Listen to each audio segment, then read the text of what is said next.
Olá, queridos irmãos. Hoje nós vamos refletir mais um vídeo, mais um tema da nossa série Guardiões do Carisma. Nós estamos, portanto, reunidos em nome do Pai, do Filho e do Espírito Santo. Amém. E o tema de hoje da nossa série Guardiões do Carisma é sobre eclesialidade, comunhão eclesial. Como que os guardiões do carisma Lumen, os consagrados, os filhos da luz, aqueles que Deus chamou para viver esse carisma, eles são, então, chamados a viver esse elemento tão importante que está na natureza do nosso carisma, na identidade do nosso carisma, que é a eclesialidade, a comunhão eclesial. Lá na experiência da graça fundante, originária do carisma, na experiência com Emmanuel, nós já podemos testemunhar a presença desse elemento. Quando o Emmanuel, ele é levado exatamente para um outro carisma da igreja. A Toca de Assis, como você sabe bem, é quem acolhe o Emmanuel naquela noite. É quem cuida do Emmanuel naquela noite. É quem também faz uma experiência com o Emmanuel. Deus conosco, com o Verbo encarnado. É quem leva o Emmanuel até o hospital. É quem nos dá a notícia de que a vida do Emmanuel foi salva. Portanto, como foi importante vivermos a eclesialidade na graça fundante, originária do nosso carisma. Como foi importante nós sermos igreja. Como foi importante termos sido igreja e continuarmos sendo igreja. Se nós estivéssemos isolados, se nós não conhecêssemos os outros carismas, a igreja da qual nós fazemos parte, então nós estaríamos ali, numa experiência que seria medíocre, limitada, mas pelo contrário, exatamente porque nós somos igreja, exatamente porque nós não somos autossuficientes, nós tivemos a grande oportunidade e a grande graça de viver na sua plenitude esse carisma que Deus criou. E é exatamente isso. É exatamente porque não somos algo isolado, não somos uma seita, somos igreja. Nós podemos também voltar ali na origem da primeira partilha que nós tivemos, na época nosso arcebispo da Arquidiocese de Fortaleza, Dom José Antônio, ali por meados de 2001, 2002, 2 anos depois da graça fundante originária do carisma. Naquele encontro tão conhecido da nossa história, onde nós partilhávamos com o nosso arcebispo, que nós percebíamos que o Lumen não era um grupo de jovens, como até então nós achávamos que era. Era um carisma, tinha um carisma. Claro que nós não imaginávamos que esse carisma tinha nascido dentro de um grupo de jovens no ano 2000. Não tínhamos essa presunção, não tínhamos essa intenção. Isso não passava pela nossa cabeça. Mas nós percebíamos que então não era um grupo de jovens, era um carisma. E naquela ocasião, Dom José, ele foi escutando muito atentamente, como ele sempre fez, como ele sempre faz. E de fato ele disse, os elementos que vocês trazem é de um carisma realmente. Mas eu não compreendo por que esse grupo de jovens já existe há 10 anos e praticamente todo o conselho desta obra é formado por pessoas de 2 anos de caminhada. Exatamente, Dom José também não sabia, nós também não sabíamos que o carisma tinha nascido há 2 anos. Mas o fato é que naquele dia Dom José disse, vivam, vivam. Se vocês percebem um carisma, vivam este carisma. E aí nós dizíamos, Dom José, nós também o procuramos porque nós temos uma sede de ser igreja, uma sede de estar unido à igreja. Portanto, já era essa sede da eclesialidade, já era essa sede da comunhão eclesial. E ele nos deu um grande caminho. Ele disse, ofertem esse carisma nas paróquias. Ofertem esse carisma nas paróquias. Essa palavra de ordem da igreja está nos nossos estatutos, está nos nossos escritos, está na nossa história, está no nosso coração, está na nossa alma. Portanto, a nossa eclesialidade, ela se dá em ofertar este carisma nas paróquias. Isso é uma coisa muito importante que nós precisamos entender, né? E, portanto, viver uma obediência aos nossos párocos de uma forma muito sincera. Como é forte essa palavra obediência, né? A igreja diz que o demônio ele consegue se fingir de humilde, mas ele não consegue se fingir de obediente, porque ele não suporta obedecer, ele não consegue obedecer. Portanto, é muito importante nas paróquias nós estarmos revestidos desse sentimento. Como também Santa Faustina, que experiência profunda ela passa, quando Jesus aparece para ela e pede que ela faça o desenho da imagem de Jesus misericordioso. Mas o diretor espiritual de Santa Faustina a proíbe. Quem ela deveria obedecer? Ela perguntou para Jesus. E ele disse: obedeça ao seu diretor espiritual. Você não vai errar obedecendo a sua autoridade eclesial. Portanto, é essa obediência, onde nós nunca podemos achar que sabemos mais que os nossos párocos, que sabemos mais que os nossos bispos. Essa soberba, que seria absurdamente demoníaca, ela iria simplesmente destruir toda a eclesialidade desse carisma. Ia fazer com que ele perdesse todo o sentido, porque uma árvore ela só gera frutos se ela estiver ligada realmente, se ela está ligada à videira. Então, nós precisamos estar enxertado à videira para que esses ramos possam, então, gerar frutos. Senão, eles serão como ramos secos, estéreis, totalmente sem fertilidade, sem fecundidade, onde o único caminho para ele é ser arrancado fora. Portanto, esse desejo ele precisa ser muito sincero no nosso coração. Quantas vezes Deus nos falou através dos nossos párocos, dos nossos bispos. A primeira experiência que nós tivemos, que foi na Praia do Futuro, quando nós encontramos o Padre Martinho. Fomos pedir a autorização do Padre Martinho, que segundo o pároco da paróquia, daquela região, havia nos dito: o que este padre falar é a paróquia falando, é a igreja falando. Portanto, ele era a voz da igreja para nós. Portanto, nós procuramos o Padre Martinho e perguntamos se ele nos autorizava a fazer um evento com as crianças. Porque nós, ainda impulsionados pela experiência do Emmanuel, descobrimos que o Emmanuel também estava presente nas pequeninas crianças das comunidades carentes. Então ali começa o primeiro projeto social em uma comunidade carente. Exatamente porque o Padre Martinho foi voz de Deus para nós. Ele respondeu: olha, se vocês querem vir aqui na comunidade para fazer evento, festinha, vocês podem ir embora, porque nós não precisamos disso, as crianças não precisam. Agora, se vocês estão vindo para fazer um trabalho sério, um trabalho que vai ter continuidade, então é tudo o que a nossa comunidade precisa, é tudo o que essas crianças precisam. Dessa forma, quem vai dizer se vocês podem fazer a festa do Dia das Crianças é vocês mesmos. Respondam essa pergunta de vocês. E aí nós nos olhávamos. Não imaginávamos o que estava acontecendo ali. Não imaginaríamos que dali nasceria o primeiro centro social Lumen e que por causa dele tantos outros centros sociais se espalhariam na cidade de Fortaleza, em tantas paróquias, em outras cidades, em outros estados e até outros países. Porque aquele homem de Deus, que é um sacerdote, que é persona Christi, foi voz de Deus para nós. Nós podíamos ter saído ali como adolescentes mimados, chateados, porque ele foi duro conosco. E nada teria acontecido. Nenhum centro social teria nascido. Exatamente porque nós não olhamos com esse olhar de vitimismo.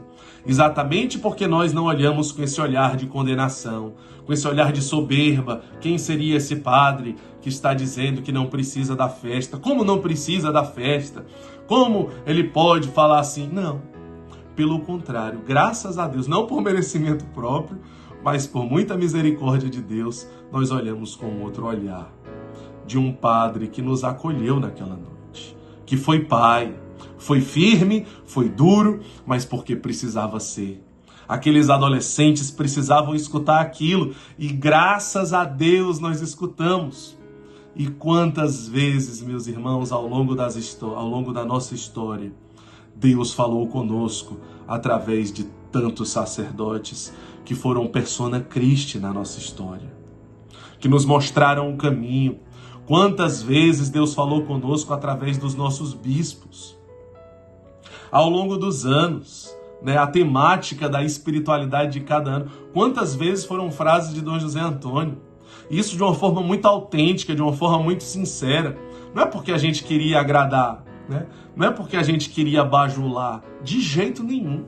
É uma frase dele que se tornava a frase tema de todo o nosso ano. Jamais a gente ia fazer isso se a gente não tivesse uma convicção, uma certeza muito grande de que aquilo era voz de Deus para nós. E de fato era, porque se confirmava, porque gerava frutos, porque nós entendíamos ali o caminho que nós devíamos seguir. Portanto, quantas vezes o nosso coração tinha sede de escutar, de ser direcionado, de ser corrigido, As palavras daqueles bispos, daqueles párocos, daqueles padres, sacerdotes, iluminaram o nosso caminho quantas e quantas e quantas vezes. Do Santo Padre, dos papas. Quantas vezes os documentos da igreja foram resposta para nós? Quantas vezes as cartas que nós recebemos do Papa Francisco, respondendo às nossas cartas de forma tão zelosa, tão cuidadosa, tão pastor, nas ocasiões que nós tivemos a oportunidade de encontrar pessoalmente o Santo Padre, as palavras que ele dizia, a forma que ele olhava, os pequenos detalhes, quando ele segurou na nossa mão, aquele gesto que nós sentimos, a igreja está nos segurando, está nos sustentando. Portanto, o nosso cuidado, o nosso zelo de perceber os pequenos detalhes dos cuidados de Deus através da igreja. Portanto, uma obediência total, mas com uma sinceridade total. Muito mais do que obediência. Nós podemos dizer assim, olha, não é simplesmente porque tem que obedecer, por política, por bajulação, porque tem que agradar para poder conseguir alguma coisa. Meu Deus do céu. Isso jamais pode estar no coração de qualquer guardião desse carisma. Isso não vem de Deus, mas uma obediência sincera, verdadeira, autêntica, que é muito maior do que obediência, é filiação. É filiação. É aquilo que nós podemos perceber na vida dos santos. Um amor sincero, puro, pelos papas, pelos bispos, pela igreja, pelos párocos. Quando nós olhamos São Francisco de Assis, quando ele diz, quando eu encontrar um anjo ou um sacerdote, eu vou beijar primeiro as mãos do sacerdote. Ele que não se sentia digno de ser sacerdote, São Francisco de Assis. Porque ele dizia, ele iria beijar as mãos do sacerdote, porque ele dizia que aquelas mãos é que absolviam os pecados. Aquelas mãos é que consagravam a Santa Eucaristia ao mundo. Veja o olhar. E a nossa espiritualidade é franciscana. Portanto, um amor filial. Quando Dom José Antônio uma vez nos disse, vocês estão no útero da igreja, no ventre da igreja. Ele falou isso alguns dias antes da aprovação dos nossos estatutos. Porque naquele momento da aprovação lá de experimento, nós sentíamos a igreja nos dizer, eis o nosso filho amado. Nós reconhecemos como nosso filho. Nós aprovamos e reconhecemos como nosso filho. Esse carisma é nosso filho. Então ali nós nos sentíamos acolhidos, abraçados pela mãe igreja.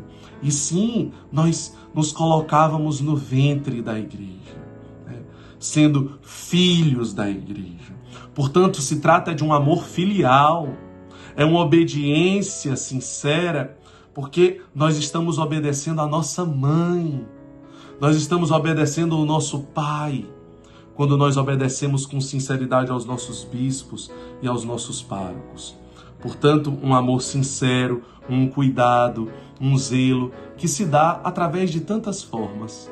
Através da presença, através da filiação, do reconhecimento da paternidade. Gestos pequenos, né? Aí na sua missão, na diocese que você está aí da Obra Lumen, ou nessa região paroquial onde você está, o cuidado de lembrar do aniversário de ordenação do bispo, do padre, do aniversário natalício, de ter pequenos gestos de cuidado, né? Quantas vezes o nosso carisma nos leva a estar próximo, a cuidar, a zelar, né? A ser filho realmente. Portanto, nós também somos chamados a ser um braço da paróquia. Aquela casa de acolhimento, aquele centro social, aquele grupo de oração, aquele projeto. Tudo isso é ser um braço do pároco. Nós estamos representando o pároco, nós estamos representando a diocese, o bispo. Portanto, nada do que nós fazemos em nosso nome. Somos nós que realizamos esse trabalho, não. Nós somos apenas uma pequenina parte daquela diocese. Somos uma pequenina parte daquela paróquia, né? E todos os outros carismas, todas as outras expressões, né? Cada um com a sua missão particular, realiza outros trabalhos, mas também realiza esse que nós estamos um pouco mais à frente. E nós somos chamados a abrir espaço para que eles venham, para que eles participem das casas da forma que eles quiserem, se eles quiserem, com seus carismas, com seus dons, com seus talentos, né, com a vocação de cada um. Precisamos abrir espaços. Aquela casa não é nossa, é da paróquia, é da diocese. Aquele centro social não é nosso, é de todos, é da igreja, é para a humanidade, não nos pertence. Assim como esse carisma não nos pertence. Então, que maravilha é nós sabermos que nós não somos também autossuficientes e nós precisamos dos outros carismas participando, né? E nós precisamos beber desses carismas também, né? Nós não somos autossuficientes. Que beleza é nós também participarmos, prestigiarmos as outras expressões da igreja, participarmos, né? Ofertar o nosso carisma, ofertar o Emmanuel a esses movimentos, a essas expressões. Vivermos a complementariedade. A complementariedade. É isso. Isso é ser igreja, né? E diante, meus irmãos, de qualquer incompreensão que você possa passar na sua diocese, na sua paróquia, aquela expressão eclesial não compreende o nosso carisma, né? Então, ele pode nos perseguir, pode difamar, pode caluniar. Você jamais deve entrar em combate. Jamais, né? Jamais. O Emmanuel, ele nos inspira a amar, a viver um movimento de descida, de esvaziamento, de despojamento, de renúncia e de amor, né? Se você está passando por isso, né, na sua paróquia, na sua diocese, Deus seja louvado. Nós abraçamos essa bem-aventurança com amor. Jamais nós vamos entrar no embate de falar desse carisma, de falar dessa comunidade, muito menos de falar do pároco. De jeito nenhum. De jeito nenhum. Nós vamos amar, né? Amar, amar e amar. É a única resposta que você tem o direito de ter, né? E é claro, se por acaso o nosso pároco, ele também não compreende a nossa atuação, então você deve, claro, escutar o seu pároco, explicar o nosso carisma, nos colocar à disposição. Então, se ele pede algo, com certeza esse algo precisa ser obedecido. Por mais que você ache que tem outras coisas que são mais importantes, ele é o nosso pároco. Ele é persona Christi. Se nós não obedecermos aquilo que ele coloca, que é prioridade, que é direcionamento, todas as outras coisas, elas passam a perder o sentido. E se você sente que nós não temos como corresponder àquilo que ele pede, partilhe com ele. Coloque para ele os nossos limites. E se for o caso, né, com muita autenticidade, nós podemos ofertar aquela casa para que ele entregue para outra comunidade. Nunca aconteceu isso, né? Que isso fique claro aqui entre nós. Nunca nós tivemos problema em nenhuma diocese, em nenhuma paróquia dessa forma. Mas se acontecer, nós precisamos estar prontos para entregar o espaço do centro social, o espaço da casa. Não é nosso, é da igreja, né? Ah, mas nós reformamos, nós construímos, nós fizemos isso, nós fizemos aquilo. Não foi para nós, foi em nome da igreja. Portanto, num desapego profundo, né, num desprendimento profundo, nós estamos aqui apenas para servir. Simplesmente para servir. Um ponto muito importante são reuniões periódicas, né, que o conselho dessa missão precisa ter de 2 em 2 meses, de 3 em 3 meses, com o pároco. E o conselho geral da comunidade precisa, no mínimo, conversar com cada bispo, com cada pároco, o vigário paroquial, o vigário episcopal, com todo o clero que nos acompanha, né? Você precisa trazer e proporcionar que o conselho geral da comunidade, pelo menos uma vez ao ano, também tenha esse momento de comunhão. Portanto, meus irmãos, para a gente ir encerrando essa partilha, 2 coisas muito importantes precisam ficar claras. Primeiro é que o grande tesouro que nós temos para ofertar para a igreja é o Emanuel. Não são os nossos conhecimentos, não é a nossa experiência, nada disso. Não sabemos nada, estamos aprendendo, mas existe um tesouro que nos foi confiado e que não é nosso. Não descobrimos a roda. Os santos já viviam essa experiência, apenas de uma forma nova. Para os dias de hoje, Deus nos chama a viver Mateus 25 e apresentar, essa face amorosa de Cristo para toda a humanidade. Portanto, de fato, bispos, sacerdotes têm bebido desse carisma, têm bebido desse mistério da vida de Cristo, e sim, nós precisamos ofertar. Como isso tem sido importante, na vida sacerdotal, de tantos sacerdotes beber da experiência do Emanuel, e como isso tem reverberado no seu ministério sacerdotal, no seu pastoreio. Que graça espetacular. E também para os outros carismas, que vão continuar vivendo o seu carisma específico, mas que o Emanuel vai, de uma certa forma, enriquecer a sua vocação. Como nós temos testemunhado isso? Essa experiência pessoal com Jesus no mais abandonado. Isso vai reverberando também os outros carismas, os outros movimentos, as outras comunidades. E sim, nós precisamos ofertar, servir, se você é convidado, claro, se essa expressão ela sente que seria bom, então nós gastarmos sim o nosso tempo, a nossa vida com esses irmãos, com essas expressões eclesiais, para que eles cresçam, e se possível cresçam mais que a obra Lumen, para que eles abram casas, se esse for o chamado de Deus, para que eles abram centros sociais, grupos, que eles cresçam o máximo possível, mais ainda do que a obra Lumen. É isso que precisa sinceramente haver no nosso coração. A ladainha da humildade nos ensina exatamente isso, que ela não seja da boca para fora, que você deseje que os grupos da sua paróquia cresçam mais que a obra Lumen, que as comunidades da sua diocese, e que o que você puder fazer para que isso aconteça, faça, meu irmão, faça, porque esse é um caminho de santificação. Não tenha medo de gastar tempo, de ter aquele pensamento medíocre que eu preciso gastar mais tempo com o Lumen para que o Lumen possa crescer mais. Não, isso não é possível. Um pensamento tão medíocre como esse, de jeito nenhum. Claro, se essa expressão deseja que você gaste o seu tempo com ela, tá certo? E quem vai fecundar tudo isso? Mais uma vez, o Emanuel.